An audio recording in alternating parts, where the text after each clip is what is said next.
Welcome to Convo Heals, the transformative mental health podcast. We're three remarkable women from diverse backgrounds. Join forces to harness the incredible healing power of conversation. Each season, we embark on a journey of exploration, empathy, and shared experiences to illuminate the profound impact that thoughtful dialogue can have on our lives. Welcome once again to the Convo Heals podcast. I'm Dr. Erica. Dr. Brandy. And Dr. Ravo. We're in season 1 talking about parenting whole. And we've been sprinkling in this idea of parenting as souls, of souls, not of behavior. We're not parenting behavior, you guys. We're not. That makes it sound so much better and so much more inviting, doesn't it? Yeah, we're raising souls. That's and right. we are souls. And today's episode is really about the soul, about the human soul. We're talking about play, creativity, and spirituality all together. Mm-hmm. And we were prepping for this episode and talking about whether or not these should be together in an episode, whether or not we wanted to pull them apart. And maybe in the future we will create some mini episodes on each one, maybe some full episodes, depending on where the conversation takes us. But why they're all woven together in this moment as maybe our foundational episode on this topic is that play, creativity, wonder, spirituality, these are very much the exercise of the soul, the habits of the soul. And they are all kinds of things that in modern Western society, we've relegated to the sphere of the secondary, the supplementary, and even maybe we look down on these things as parts of childhood or for people who are Wasteful, simple. But they are very much the most human parts of us and the exercise of being human. So as I'm getting into the science today, I'm going to be talking actually about a few different things. Where I want to ground us is in the idea that this is very much the exercise of being human, and therefore it shows up in the Western sense in the psychological sciences through an area of what we call positive psychology and happiness studies. I'm hedging a little bit on this. This is a little bit hard for me to name as the source because the subfield of positive psychology and the psychological sciences is relatively new. All of psychology we've talked about on this podcast is kind of a young, still evolving science, and positive psychology especially is really in its infancy, I think, in terms of what we understand about it. We haven't really done a lot of good research on positive emotions like joy, as we discussed in the last episode. But the other thing is that positive psychology has been co-opted from African psychology, primarily, and Black psychologists who have been talking about these concepts for a long time, and other cultural groups throughout the globe. Indigenous wisdoms in many countries talk about these concepts. When I really look back into my own wisdoms as a Jewish person, I see a lot of these concepts showing up, like gratitude is a big part of the research on positive psychology. So I want to name it as the subfield that those listening who are really immersed in the science and in the clinical field will really understand and hear. But I need to name that also, that it didn't originate there. Play, creativity, wonder, spirituality are well known in the psychological sciences as what we call resiliency traits and behaviors. These are ways that we buffer ourselves against stress, engaging in the arts, engaging in spiritual endeavors with community. Recently, a rabbi at my temple was really happy to tell congregants during a sermon that people who engage in their religious communities have longer lives and better health by a lot. The research is really robust. And he's absolutely right. I loved that he brought this to that space. And the reason is that spiritual community is is healthy and promotes wellness in the act of prayer, which is like hope in action. It is the ways that we think about possibility, a lot of us, but also engaging in rituals with your people, your community is uplifting. There's so much about spiritual communities that give us life. But the other things so that's there. We know that these are things that cultivating them are some of our best resources for mental wellness. Giving your kids these tools are some of the best shots they have at really being well. It's not fidgets, you guys. It's not deep breathing during a math test. They need art class, and they need to freely make music and listen to music, not necessarily for professional purposes. They need to create. And we're going to come back to that, I think, more when we get into the wisdom and the practice. But something that I think is really fascinating to know, if you are someone who really needs to be moved on this topic, really needs to know how central play, creativity, wonder, and spirituality are to being human, if you're not somebody necessarily that has access right now to knowing that in your gut, to knowing that from the lived experience, an area of the science that I think is so fascinating is when we cross disciplines and we look at anthropology, sociology, along with the psychological sciences. And what we find out about humans is that play and spirituality show up in all societies, as long as we have our archaeological evidence. And in fact, there was this great article that came out recently in our show notes. I'm going to find it and post it, that really spoke to me. That was a really wonderful review of a lot of the archaeological evidence that the greatest developments in human evolution, when there have been big kind of cataclysmic bursts forward, it is not because there was, people working all night in a lab, or because the smartest engineers hunkered down over paper and made a plan. These are the ways that sometimes we carry our innovations forward. Everyone's important in the ecosystem, but the big shifts forward in human evolution typically involved spiritual and religious practices, alcohol, and celebration. So often in the context of spiritual and religious community, people were drinking, they were partying, they were dancing. What did they produce? All of that joy, all of that sticky joy. And it's a moment when hearts and brains came together and they were connected to the world. And that is actually where we have been able to really move ourselves forward in societies. So that's actually how critical the habits and the practice of playfulness and creativity and engaging in open-ended wonder and exploring your spirituality, the shape of your soul and your connection to the universe. That's how I think, defining it in this moment. That's just how important it really is to who we are as humans and the progress we've been able to make. The other thing that I maybe want to sort of tack on here when we think about the science is that I like to think of the practice of wonder as the antidote, the cure to suffering and mental health problems. I like to think of anxiety, for example. Anxiety, we are in a huge crisis related to especially children's anxiety. And so I really think of anxiety as a stuckness.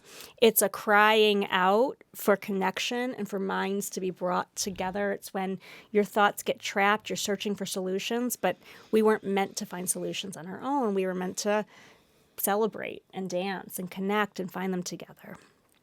So wonder, we're finding both at a level of wisdom, right? But also research is showing engaging in open-ended curiosity and wonder is how we get unstuck. It's how we create spaciousness and slow down. And it's how we remind ourselves answers are coming and they are in progress. If I don't know it, it's because I don't have it alone. It's because it hasn't shown up yet. There's good research that a habit, a practice, a stance of wonder is an important, I say, cure, antidote response to the mental health crisis that we're in. So I think that's a little bit of a broad overview on the science. What do you guys think? Is there anything else we should tap into before we move on in terms of what the research evidence says about these concepts? No, I think we covered it pretty thoroughly. And I think it's important to acknowledge that the research around spirituality and faith is really rigorous and strong, that it's so protective against all the things that we try to avoid. I wonder if we should kind of name here the reason maybe we feel like we have to press that point is because there's definitely, I think, a very normative conversation about the harms of religiosity. Yes. I'm so glad you. And I wonder that's if we what need I'm to sitting talk thinking about that. Yeah, that's what I'm sitting thinking about, and I think it's a perfect segue to the cultural wisdom, honestly. I think they're going to flow together really well because, and I would love to hear what scientifically we can contribute in this way, because that is culturally for me has been a very contentious relationship, almost as if spirituality can't exist within religion, and that religious can't be represented throughout spirituality. It's almost like they're in conflict, and in a lot of ways, for me, culturally, it has been. So I'd love to hear what you would say about that, and then we can dive into the cultural wisdom. So I really asked this question explicitly sort of from the research. I went looking for this question when I was teaching courses on positive psychology for undergraduate and graduate students in a university setting. And I asked this question because I feel very much in my own life, like my sense of spirituality integrated with my religious practices as a Reformed Jewish person and a practitioner are beautifully integrated.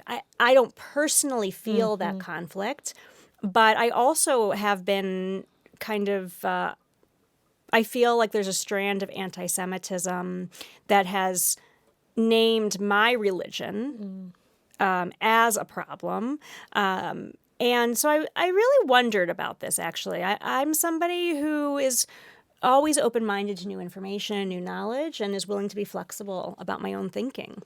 And I do also think about the ways that there are toxicities within religions and within religious practices, and how religion is sometimes used in toxic ways. And so I really wondered about this. And there's research about this. The first thing is that there are ethno-racial divides in this research.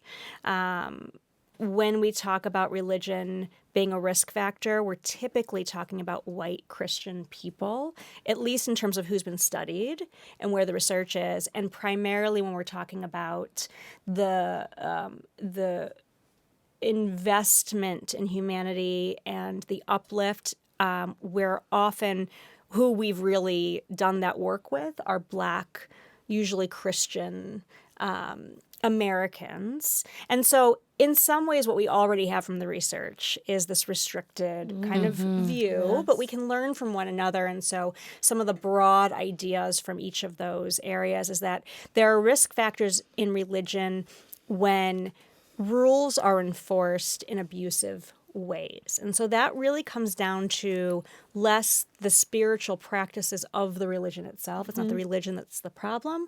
It's the way that sometimes some people seeking power can use religious practices to exploit and harm others. And because we often feel spirituality and our sense of who we are within our communities is so central to who we are, it simply makes for a great propaganda tool. At the individual level, at the communal level, you can really get people to do harmful things in the name of spiritual practices. So that's kind of the weaponization of religion that can be a problem. But when we look at spiritual practice, when we ask people about things like prayer, community, this belief in something beyond ourselves, our sense of ourselves within the interconnected universe, it's a spiritual practice. Things adjacent to spiritual practices like gratitude, forgiveness, empathy, these things are all full stop, promotive and protective for us. Ditto. Yeah. I think so much about going back to the cultural wisdom Yes. around my own culture growing up in a primarily Muslim country. And my parents, they were part of the Iranian Revolution. They saw the Iranian king leave and the Islamic government to come, and the pain that they experienced, that in their mind was an association between organized religion and government practices that were oppressive. And I, from a very, very young age, got exposed to spirituality around those who have transitioned. So in regards to talking about my grandparents who had passed, and it was taught to children that these individuals love you and are looking over you and keeping you safe and wishing good things for you and have wisdom for you and waiting for you. But aside from that, it was not really something that was shared within my own family culture. But I felt this sense of connection to a higher power and to my ancestors that I hid from my parents because they thought the idea of God was really silly. And I will never forget when we came to America, my uncle's friend died, and he said to my dad, "We have to go to the mosque." And my dad said, "I didn't travel all the way from Iran to America to go to a mosque. I will not go." And so these things kind of really affected me. And we got here a few months after 9/11. So I had a lot of internalized shame around being Iranian. And I grew up in this, I think, generation in Michigan where it was cool to be an atheist. And so I really disconnected from that part of myself within my family, given that my mom identifies as an atheist and my dad, I think, is maybe more spiritual, but for sure very, very anti-organized religion. And lived that way for most of my 20s, and it wasn't until the pandemic where something called within me saying, and I think my brother passing, when he passed, I remember feeling so envious of his friends who had spirituality in their lives, and they were using it as a way to make meaning, make sense, cope. And I could feel this energy in them, and I would feel envious that I didn't have that. And so it's my history around spirituality and faith and religion is really complicated, as I wonder if it is for you too, Brandy. It's multi-layered. And I've worked hard to no longer hold on to shame around the truth I have within me and not feel this need to justify it for anybody. And just be able to be grounded in it, in the way I move and live. And it's one of the most powerful things I've been able to do.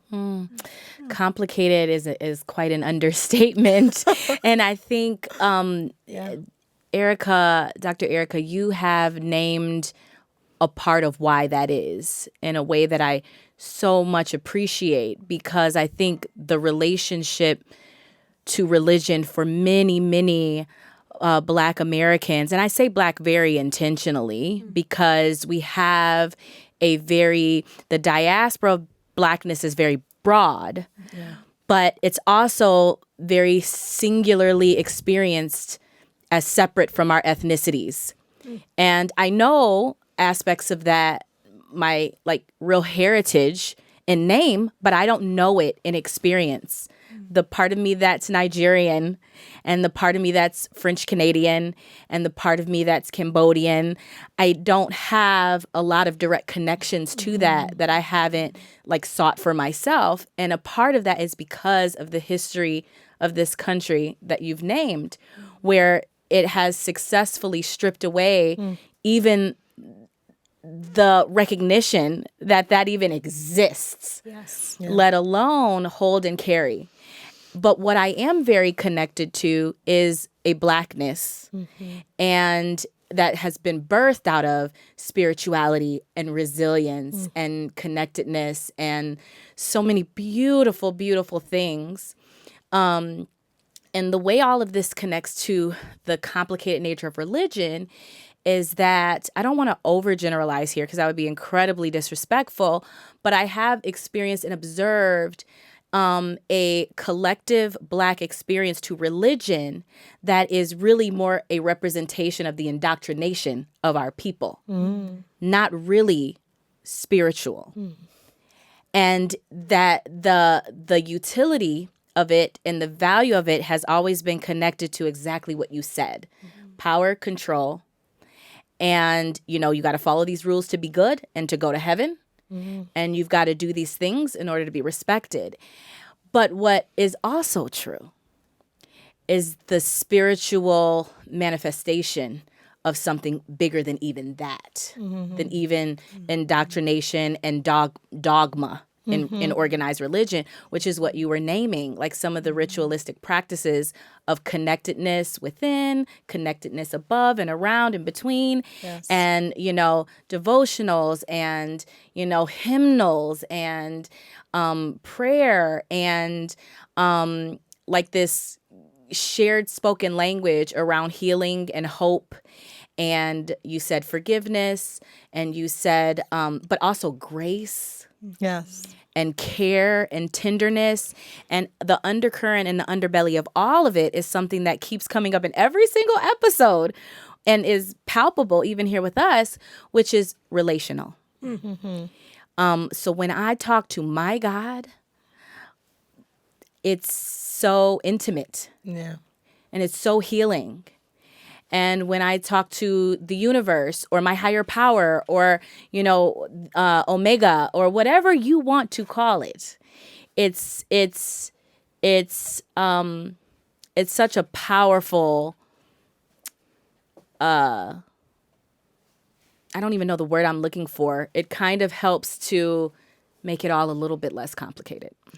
It's so interesting that we've had very different backgrounds, but that is a very shared experience for me as well, where the relationship feels, the intimacy is for me actually very playful intimacy, where I do get to have a lot of curiosity around what's happening for me and where I'm going and what is the right next decision to make.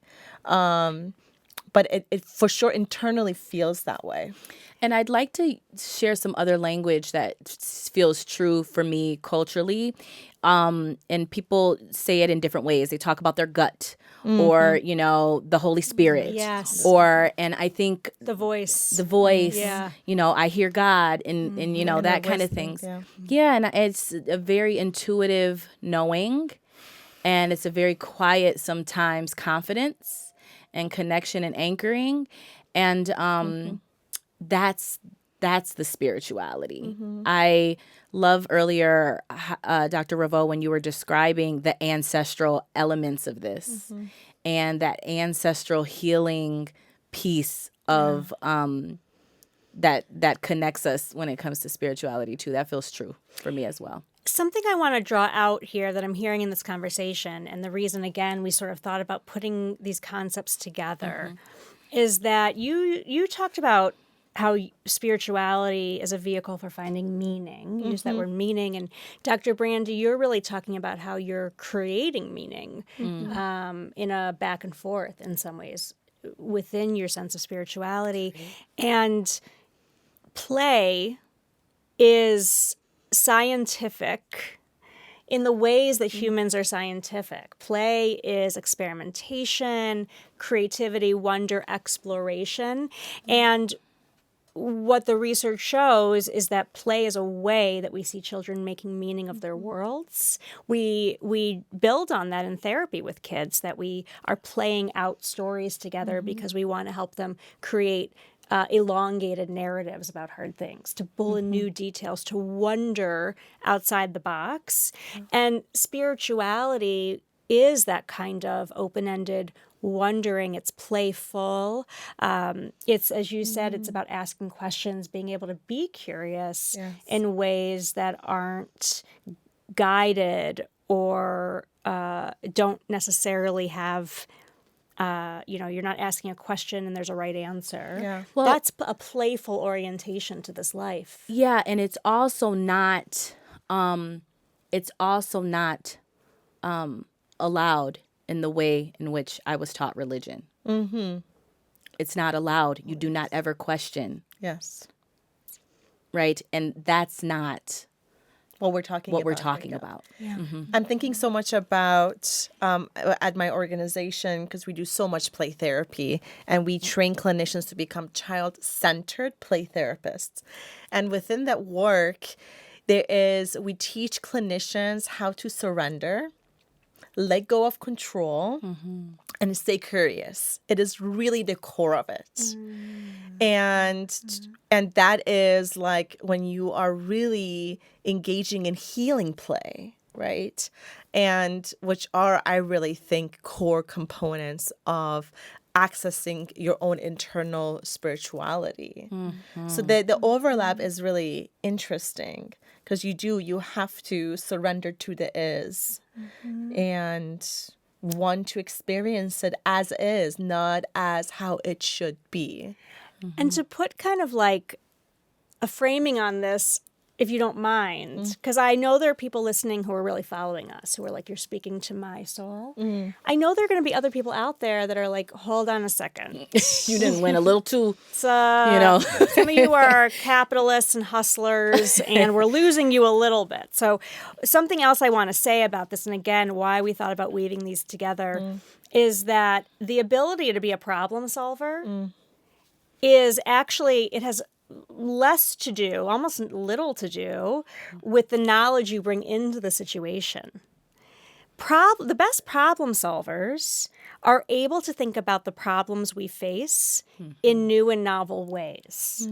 They have to be able to be creative-minded, to play around and experiment and not be afraid to try things and fail and try again. And they have to have some spiritual sense of purpose and meaning to intrinsically drive them to keep working at the problem. And I learned recently that Crayola has a partnership with NASA for this reason, because NASA understands this, that these concepts, play, creativity, wonder, what we're calling spirituality and purpose and meaning, are what every person who works for NASA needs to know to move that work forward. Mic drop. Mic drop. So I hope everyone's on board with this conversation, where we think about play and creativity as not just coloring a picture. and not just like Within the lines, Hasti. You cannot go outside not the leisure, lines. not Yes. even the leisure also is important. I mean, it's hard to put a name on this, but it is the core of what we do. It should be the core of every school curriculum. It should be the basis from which all work environments are radiating. It's that important to how we are raising real change makers in this world. There's such a, I hesitate to say it this way, but I can't think of another way.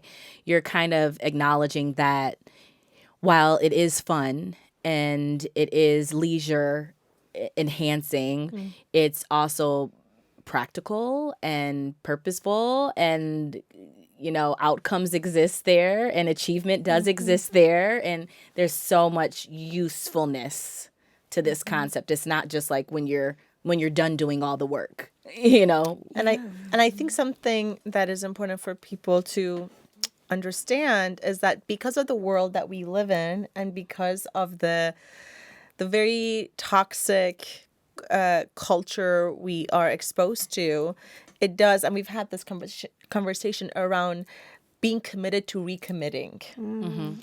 That when it comes to staying grounded to the spiritual side of you, to the playful side of you, to the creative part of you, you have to be willing to keep recommitting and making room for getting off course. And I think having that dynamic with yourself to notice what gets you off course. So for me, I noticed that in relationships, when I get really committed to identifying the other person as the villain and wanting to become making a case for them that how they're the bad guy, and wanting to find an audience somehow, like calling a friend and being like, can you believe, right? I'm not really venting and seeking emotional support. I want someone else to be bad and for me to be the victim.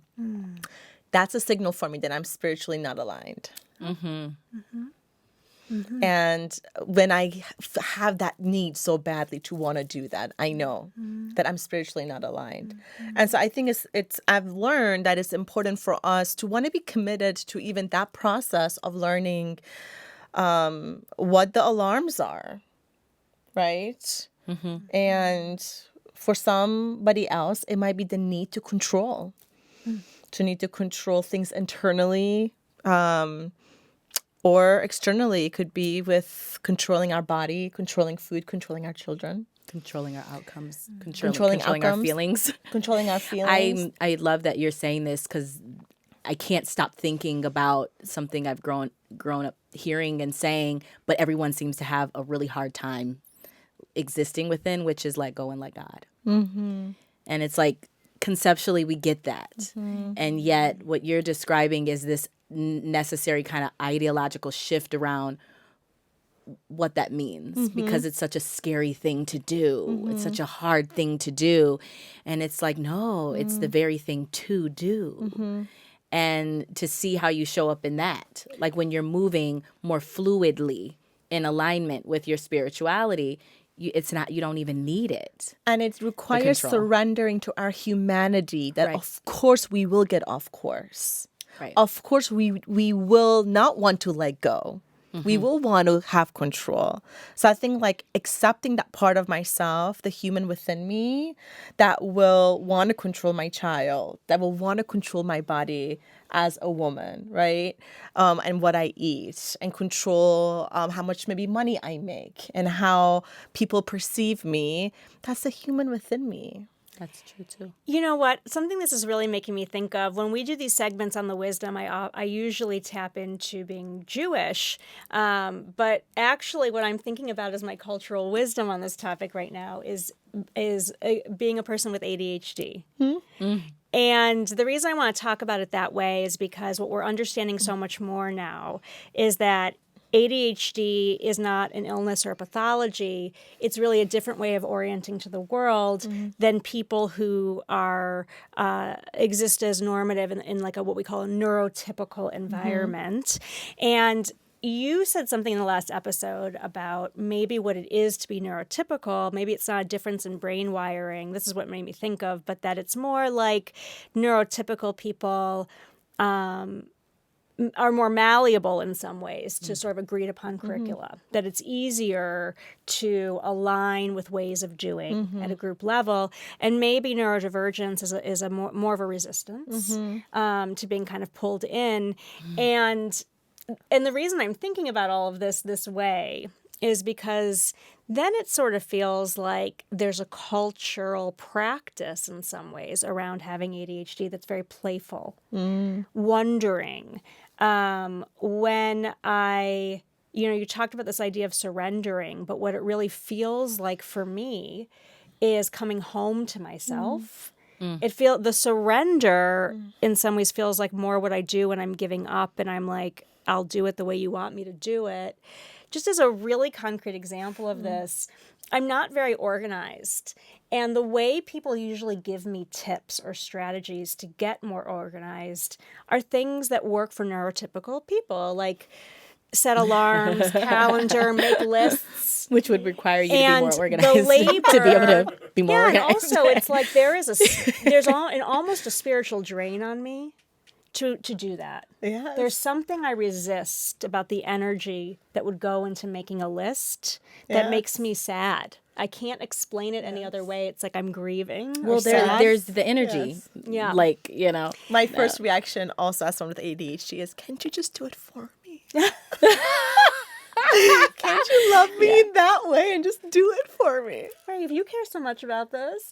But what but what I have found works for me Yeah. is establishing meaning.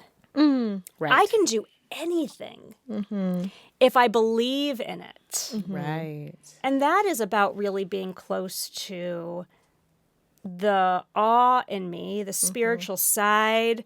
I have to establish that basis, which isn't always easy to do with everyday things, but I can get there.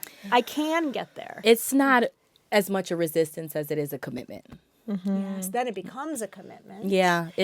And I have to be able to do it in playful ways. So it's like the connection to my values, but then also how can I make it fun and open-ended? And lists cut you off from the open-endedness. Yes. So the grocery store exists as a site of terror for me because what would work for me, I think, to grocery shop Yeah. is to wander, Yes. to invent recipes, right? To smell the fruits and vegetables. And I don't afford myself the spaciousness of that. I don't think about that as being the goal. So I'm running through there with these extrinsic motivating factors in mind. I got to get dinner on the table. It has to please everybody. I got to get this and this and this. Don't forget. And that doesn't work. That drains me. Yeah. That's you have hard on stumbled me. into the practice. I've stumbled into the practice, you guys. Here we are. The practice. The practice. What does this look like in real time? It looks like inventing recipes as you walk down aisle 9. You know, Maybe. how fun. Maybe. No, we can't do that. Maybe. Let's I do think in this episode, this topic we're talking about, creativity, play, spirituality, it is non-negotiable and essential to tap to the self to be in the practice for the parenting. Oh, yes. Like to do any kind of practical strategy to parent your child through the play and the creativity and the spirituality, you have to tap into the authentic you, Yes. the real you. And I think it is the first step. Because without it, everything else will fall apart. And it's burdensome. It becomes burdensome. It's very consequential to the joy that is available to all of us as parents. Yes, it's challenging. It does feel stressful at times. I'm never going to discredit that. Yeah. Yeah. But you're right. And I know that there are people listening who are thinking, I'm not a creative person. I'm not a playful person, or like I'm not a spiritual person. So like, oh my God, I am failing as a parent, right? How am I going to be shepherding my children now through these things? And I think that again goes back to parents thinking creativity should look this way. That's right. Playfulness should look this way. Yes. Spirituality should look this way. I was having a conversation once with somebody who was saying, I have this image. I'm old and I have this house and I have my woodworking and there's grandkids running around and we're near water and there's joy. And I said, that's spirituality. Right. That you're tapping into, that is the part of you that's spiritual. As you're talking, and I can feel the energy, I can visualize it. And so I think people have to realize it looks different for everybody. And that is okay, because we're all different. I love that. I love the words that come to mind is just imagery and fantasy. And, you know, again, we're always talking about stories, and we usually don't think of things like that when we talk about creativity or spirituality. You know, fantasy is for people that have nothing to do. Huh? No. I have two thoughts on this I want to share that I think are practical. One is that I really want parents to think more about mutually pleasurable experiences with their kids. This is so important to me. Parents say to me all the time that they have a hard time focusing, sustaining attention when they're playing with their children. Right. And they're ashamed of it. They feel like, I know I'm on my phone too much. I'm embarrassed. What can I do? How can I be more mindful, more present? And they're kind of like laboring to be present. And I ask a very simple question. Are you doing boring things with your kid? Because it is hard to sustain attention when the activity is boring. And what they say back is, well, yeah, but it's not for me. It's for the child. But children are paying attention to how we communicate, and they pay attention to our words the least, because words are the most fallible. They're paying attention to our energy and what they intuit from us. And we're teaching them what relationships are like. Yeah. So play and creativity and spirituality, it has to be mutual and reciprocal and collective. And we have to invite our children to be real partners in this life. This is very much, I want to say, connected to my own community and spirituality. For me, we think about raising Jewish children this way. We're just a tiny group of people, and we need them to carry our rituals forward. So very early on, we do orient the children as full partners. And so I really extend that into parenting. So very practically, your child wants to, I don't know, what's boring, you guys? I'm weird. I really like kids. And I'm very expansive, actually, about what kinds of play I can get in on. Like kids? Like, sometimes so let's say your child likes to play. Pretend play for a lot of parents. hard. Like doll pretend play. So let's say there's doll play, and For some parents you're can feel sitting really there and you're boring. thinking, I'm jumping out of my skin. Yeah. Well, here's actually a spiritual moment. You're feeling who you are in that moment. I don't feel myself rushing out to this. Name it. I love being with you. Right. You love doll play. For me, doll play doesn't light me up. I want to do this for a few minutes, and then can we switch activities, and I want to show you something that lights me up that I want to do with you. Now you're giving your child a chance to be in a real relationship with you. And trust me, they want to know you. And that is a spiritual moment when souls really connect. That is how play gives us a chance to explore that. What is highly likely is there are people listening to this who are thinking, I don't even know what that activity would be. Yes. And so Yes. here is a time for that playful exploration. Yes. Children are wonderful teammates to find yourself with. There are a lot of parents listening who will say, nobody ever played with me. No one ever spent that kind of time with me when I was a child. So it's really hard for me to get on the floor. And I think it's important to just stay really curious and open to different things. You don't know. Well, you don't know, and what you were describing earlier about that re-engaging, I mean, who am I today? Like, I mean, I didn't like tomatoes 3 years ago, and now I do. I know that's a trivial thing, but like, I'm there's so much available to us about even us. Yes. Like to just see the way in which we're expanding and we're growing and we're changing. And, wow, I didn't even know I liked this. I didn't even know this about myself. The wonder, and even this kind of piece about, I am of the perspective that I do matter. That everything I do is not just for you. That it's that I'm important too. And so I think that's a part of what we're naming too, that we're not just sacrificial lambs on behalf of our children. Yeah. That's a part of what makes it burdensome.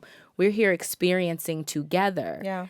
And I think one of the ways that I've noticed trying to bring more or honor, I don't even want to say bring, but just notice and honor around play in my home, and the word playful, because I also think sometimes we're very literal, like we need to do an activity of play, but a lot of things can be playful. Yes. Sweeping the floor can be playful, you know. Yes. I mean, you know, washing the dishes can be playful. Anything can really be playful. And I think what has been helpful in my home that I've noticed is how I am to be taken seriously. However, it's kind of boring to always be taking myself so seriously, like just doing random things, or my kids kind of teasing. We have a home where we're constantly kind of joking or teasing or kind of poking fun in lighthearted ways, creating, or I don't even want to say creating, but like noticing these inside jokes or these kind of inside things that are really sacred to us as a family. That's play, and it wasn't even really organized. Yes. And it's and there's space to let those moments flow. Right. Which is where we sort of say that's play too, is even opening up space, whether or not humor arrives, Right. that it's playful to be slower, flexible, open, Yeah. peaceful sometimes. Like a slow walk in the neighborhood. The last thing I do want to add that I think is really important as parents are listening, because it can feel like, I have such a long way to go in these areas. I'm a very literal person. I'm a doer. So like I have to go home and tap into these parts of me, and for the sake of my child, right? And I think it goes back to this idea for me in particular that I really believe in so strongly, that we're not meant to be our child's teacher in every way. And it's so important they're surrounded by so many people. Yes. And that's okay. So maybe there's somebody else within your village Yes. who loves to just get on the floor and do that pretend doll play all day. That is okay. That's right. And maybe for you and where you are in your journey of growth, this one is going to take a long time. You're not failing, right? That's why I think it's so important to invite a diverse group of loving humans into your village, around your children, and that you're not carrying all the burden of raising these souls by yourself as you're raising your own soul, because it's kind of like what you said about you didn't like tomatoes, right? Sometimes it can take a long time to learn to love tomatoes, but maybe it will move really quickly this year. We don't know. In the meantime, let's take some of the pressure off of ourselves as parents and think about the strengths within the people around us and what they can bring to the table for our children. Yes. I love that. If we have a couple of minutes, I want to add one last practical recommendation that I do hope will help folks. I think we're all really sensing among other parents we know that playfulness is difficult to access, maybe. That this episode may feel like a whole challenge. And I want to really emphasize that we're talking about small moments. We're talking about a stance, less than we're saying do this, do that. We're saying open your heart to possibility, potential, see the unknown as something that you don't have to engineer, that you can wonder about, that it is safe to wonder about, that it is even fruitful to wonder about with your children, to treat them as partners in this life, to be you, to find you. Sometimes I'm playful by talking out loud a little bit, saying the weird thoughts to come to mind and saying them to my kids and letting them react or not react. It's really the small things that we hope we are challenging you to open your heart to. But the last thing I think I want to really challenge folks to do that I think can give everybody a boost in opening up space for the spiritual, the creative, the wonder. Ever since I read this article about how religion and alcohol and dancing and celebration, how vital this is to who we are and how we move life forward, and I know what unites all parents is that we want our kids to have a life full of possibilities. That is shared, I think. And I want to really connect that want, that need back to this conversation about playing. And I want you to hold in your image this idea of people wild, dancing, celebratory. And I want you to think about what that could look like in your household, in your community, in your village, in your relationships, however that comes up. Where are you wild? Limitless. The more you start to bring those threads in, I think the more you're going to find your own wisdom and practice on this topic.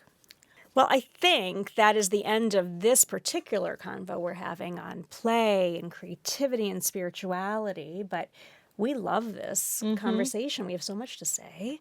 And I really hope those of you who are listening, this felt like a healing convo, one that's just getting started for you in your homes. You can go home and ask your family members tonight, how are we playful? When do we play? And I want to play together more. Open up the conversation at home. Thank you for being here with us. We will see you next time.